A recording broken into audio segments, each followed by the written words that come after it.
Student आप playlist में जाकर मेरी सभी वीडियोस को देख सकते हैं। यहाँ पे मैंने सभी प्लेलिस्ट को टॉपिक वाइज अरेंज कर रखा है, सो आपको कहीं दिक्कत नहीं आएगी, क्योंकि बहुत सारे स्टूडेंट की कंप्लेन आती है सर ये टॉपिक नहीं मिल रहा है या वो टॉपिक नहीं मिल रहा है। तो आपको यहाँ पे बिल्कुल टॉपिक वाइज मैंने प्लेलिस्ट को अरेंज कर रखा है, सो आप यहाँ पे जाके मेरी सभी वीडियोस को देख सकते हैं। हेलो स्टूडेंट्स, मैं डॉक्टर गजेंद्र पुरोहित और आज मैं आपके सामने लेके आया हूँ CSR नेट पे ऑर्डिनरी डिफरेंशियल इक्वेशन के जो क्वेश्चंस है वो कैसे हम अटेम्प्ट करें। और स्टूडेंट यहाँ पे मेरे जो पुराने लाइक में कॉम्प्लेक्स एनालिसिस है, कैलकुलस ऑफ वेरिएशन पे, इन पे भी मैं ये टॉपिक्स पे वीडियोस अपलोड कर चुका हूँ कि कैसे वहाँ पे हम CSR नेट और गेट एग्जाम के MCQs को कर सकते हैं। तो स्टूडेंट यहाँ पे ITAB आ रहा है, वहाँ पे आप जाके मेरी वीडियोस देख सकते हैं। प्लस ऑर्डिनरी डिफरेंशियल इक्वेशन के जो मैं मल्टीपल चॉइस क्वेश्चन कर रहा हूँ, अगर इससे रिलेटेड आपको कोई भी थ्योरी देखनी है तो स्टूडेंट वो भी आप यहाँ पे मेरे ऑलरेडी वीडियोस अपलोडेड है, वहाँ पे आप जाके इसकी थ्योरी भी समझ सकते हैं। तो स्टूडेंट ये जो मेरा कोर्स है प्रैक्टिस थ्रू MCQs है और ये जो टारगेट है CSR नेट और गेट एग्जाम के लिए स्टूडेंट।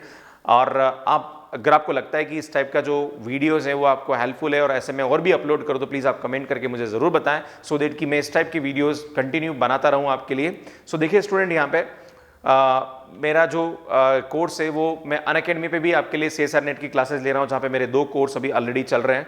पहला जो कोर्स है वो अल्टीमेट कोर्स है और दूसरा वाला जो चल रहा है वो मेरा क्रैश कोर्स चल रहा है। और अनअकैडमी पे हम लोग CSR नेट मैथमेटिक्स की क्लासेस ले रहे हैं और ये जो क्लासेस होती है, लाइक अभी तो जून का एग्जाम है, देन उसके बाद नेक्स्ट दिसंबर का एग्जाम है। तो हमारा नेक्स्ट अभी स्टार्ट होने वाला है जून में, जो दिसंबर को टारगेट करके किया जाएगा। तो अगर आप चाहते हैं CSR नेट की एग्जाम की तैयारी करना या फिर गेट की तैयारी करना, तो आप जरूर यहाँ पे जाके सब्सक्राइब कर सकते हैं। और मेरा जो रेफरल कोड है GP सर, ये जरूर आप यूज करें, सो दैट कि आपको उसका बेनिफिट वहां पे मिले। ठीक है, फाइनेंशियल लाइक 10% डिस्काउंट मिलता है, राइट। सो देखिए आप स्टूडेंट, फर्स्ट क्वेश्चन ये 2014 में पूछा गया क्वेश्चन और बहुत अच्छा क्वेश्चन है, एग्जाम में पूछा गया। सो यहाँ देखिए y इज इक्वल टू क्या दे रखा, R2R be a solution of ordinary differential equation this. ये आप इसका एक ऑर्डिनरी डिफरेंशियल इक्वेशन का सॉल्यूशन है और ये कंडीशंस दे रखी है आपको। Then y attain its minimum value on R, y is bounded on R, limit x tends to infinity e की power x minus x yx is equal to 1/4, limit x tends to infinity e की power x yx is equal to 1/4।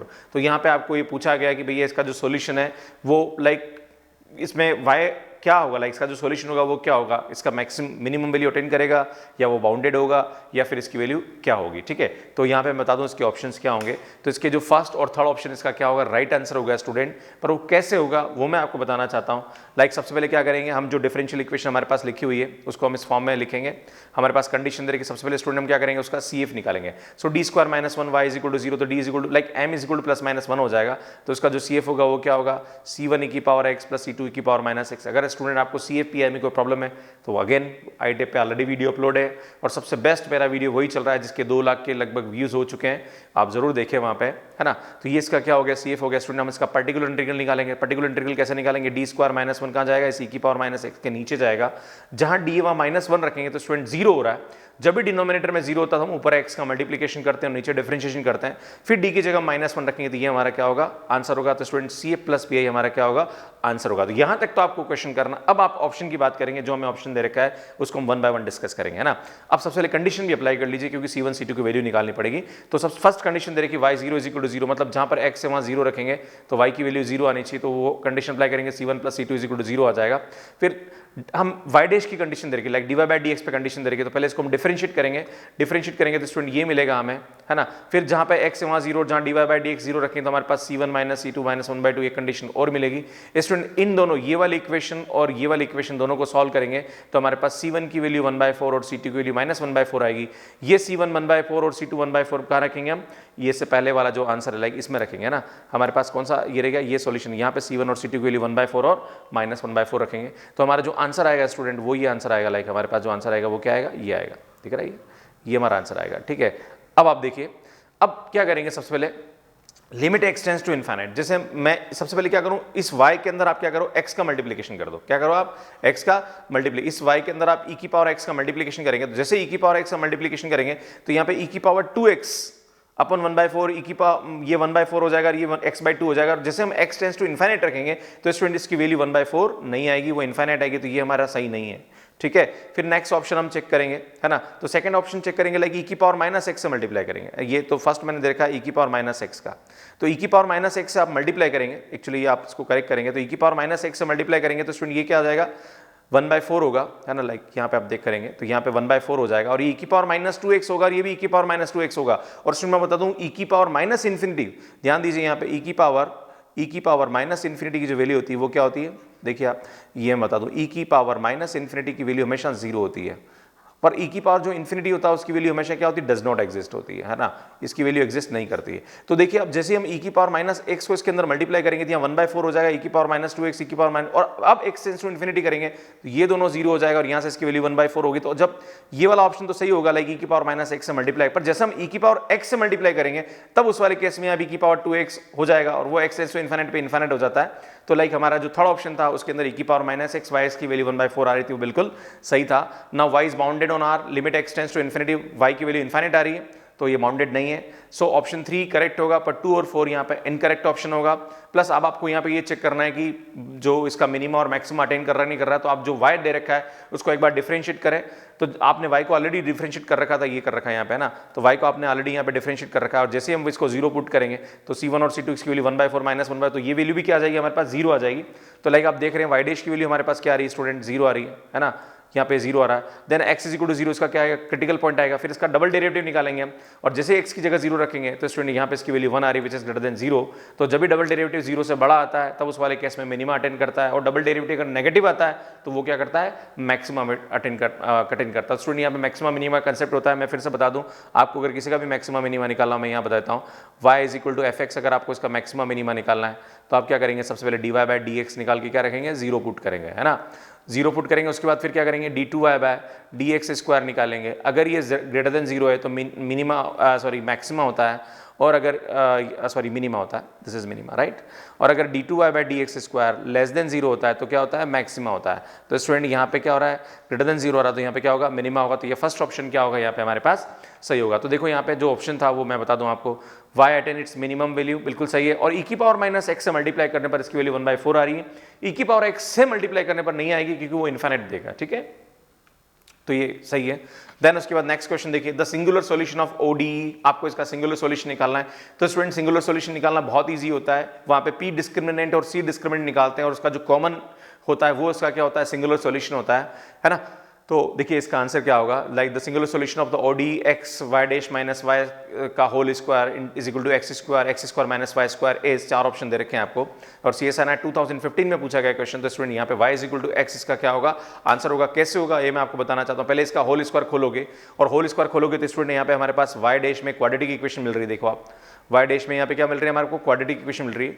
ये तो इसका जो P discriminant होता है उसकी value क्या होती है, b² माइनस 4ac होती है। स्टूडेंट हमारे पास जो a है वो x² है, b जो होगा वो माइनस का 2xy, और ये हमारा क्या होगा, c होगा। जैसे उसको सिंप्लीफाई करेंगे और बराबर 0 पुट करेंगे तो हमारे पास ये वैल्यू आएगी, है ना। नाउ अब इसी टाइप से हम इसका c डिस्क्रिमिनेंट में निकालेंगे तो उसकी वैल्यू भी y is equal to x आएगी। तो यहाँ पे y is equal to x दोनों में क्या होगा, कॉमन होगा, तो ये इसका क्या होगा, सिंगुलर सॉल्यूशन होगा। पर स्टूडेंट मैं आपको इसकी ट्रिक बताना चाहता हूँ, कुछ नहीं करना आपको, इन चारों ऑप्शन की वैल्यू उठा के आप रखिए, है ना। जैसे y is equal to x sin x उठा के यहाँ रखिए, और ये y डैश है तो इसको डिफरेंशिएट करके उठा के रखिए। तो ये इसको क्या करना चाहिए, LHS और RHS दोनों बराबर होने चाहिए, तो वो उसका आंसर होगा। तो स्टूडेंट ये थर्ड ऐसा ऑप्शन होगा जो इसको सेटिस्फाई करेगा। लाइक अगर यहाँ पे y डैश की जगह आप रखोगे तो 1 आएगा, और यहाँ पे x रखो तो x माइनस x 0 हो रहा है, यहाँ पे ये x² और यहाँ पे y की जगह x रखो तो x² माइनस x, ये इसको क्या कर रहा है, सेटिस्फाई हो रहा है। तो ये सीधा इसका आंसर है। आपको इस क्वेश्चन को पूरा सॉल्व करने की जरूरत नहीं है, आप इसको सीधा यहाँ पे अप्लाई कर सकते हो। फोर्थ ऑप्शन में भी नहीं होगा, आप चेक करके देख लीजिएगा, फोर्थ ऑप्शन में 0 नहीं करेगा, सिर्फ थर्ड ऑप्शन ऐसा होगा जो इसको क्या करेगा, 0 करेगा, ठीक है। तो ये क्वेश्चन आप सीधा सीधा आराम से शॉर्ट ट्रिक से कर सकते हो, ठीक है। नेक्स्ट देखिए यहाँ पे एक और question, let y(x) be a continuous solution of a initial value problem this, है ना। अब ध्यान देना, बहुत अच्छा क्वेश्चन है ये, CSIR नेट में पूछा गया क्वेश्चन है और इंपॉर्टेंट भी है। So fx is equal to 1, 0 to 1 जा रहा है, and 0 where x is greater than 1, then y is equal to 3/2 is equal to, आपको इसकी वैल्यू पूछ रहा है। तो क्या करेंगे स्टूडेंट, सबसे पहले हम क्या करेंगे, इसका सॉल्यूशन करेंगे। तो यहाँ पे इसका जो ये 2015 में पूछा गया क्वेश्चन, 2015 में CSIR नेट में पूछा गया क्वेश्चन है। तो और इसका जो आंसर है वो क्या होगा स्टूडेंट, थर्ड ऑप्शन इसका आंसर होगा, लाइक ये वाला, है ना, दिस ऑप्शन इज राइट, है ना। तो हमारे पास जो ऑप्शन होगा वो कौन सा होगा, थर्ड ऑप्शन क्या होगा यहाँ पे, राइट होगा। अब कैसे होगा ये मैं आपको बताना चाहता हूँ। तो स्टूडेंट देखिए, सबसे पहले हम क्या करेंगे, ये fx की वैल्यू 2 दे रखी है, आप क्वेश्चन में चेक करेंगे तो आपको fx कितना दे रखा है, 2 दे रखा है ना। यहाँ पे fx की वैल्यू 2 दे रखी है ना, क्या दे रखी है, fx वैल्यू 1 है जब इसकी वैल्यू क्या दे रखी है, 0 और 1 के बीच में, और 0 है जब इसकी value x is greater than 1 है। तो स्टूडेंट यहाँ पे सबसे पहले आप कंडीशन लेके क्वेश्चन करेंगे कि x की वैल्यू 0 से 1 के बीच में, हम मान के चल रहे हैं कि x की वैल्यू 0 से 1 के बीच में, तब fx हमारा क्या होगा 1 होगा, और 1 लेके इसका सॉल्यूशन करेंगे तो स्टूडेंट वही CF प्लस PI करना है आपको यहाँ पे। तो आप इसका CF प्लस PI करेंगे तो ये हमारा क्या होगा स्टूडेंट सॉल्यूशन होगा। फिर एक कंडीशन अप्लाई करेंगे y0 इज इक्वल टू 0, जैसे अप्लाई करेंगे तो C1 की वैल्यू -1/2 होगा, ये C1 वैल्यू उठा के रखेंगे तो यहाँ पे रखेंगे लाइक है ना, तो ये हमारा क्या होगा आंसर होगा। अब आपसे पूछ रहा है कि जब x की वैल्यू 1 से बढ़ी, तो जब x की वैल्यू 1 से बढ़ी तब हमें fx कितना दे रखा है 0 दे रखा है, क्या दे रखा है 0, तो ये fx की वैल्यू 0 रखेंगे। फिर अगेन इस क्वेश्चन को सॉल्व करेंगे है ना। पर आपको मैं बता दूं यहाँ पे कि जो कंडीशन दे रही है, बहुत अच्छा क्वेश्चन है, अब कंडीशन दे रही है वो क्या दे रही है आपको, जो c की वैल्यू निकालने के लिए जो कंडीशन दे रही है वो क्या दे रही है हमें 0 बराबर 0 दे रखा है ना, ये दे रखा है।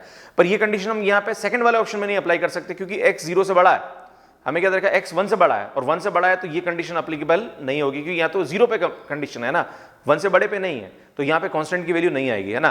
तो लाइक हम यहाँ पे वैल्यू रखेंगे तो जब 0 से 1 के बीच में है तब हमारा जो सॉल्यूशन आ रहा है वो ये आ रहा है, लाइक ये आ रहा था हमारा आंसर, और जब 0 x से बड़ा है तब इसकी वैल्यू हमारा सॉल्यूशन ये आ रहा है, तो इसको रख लेंगे।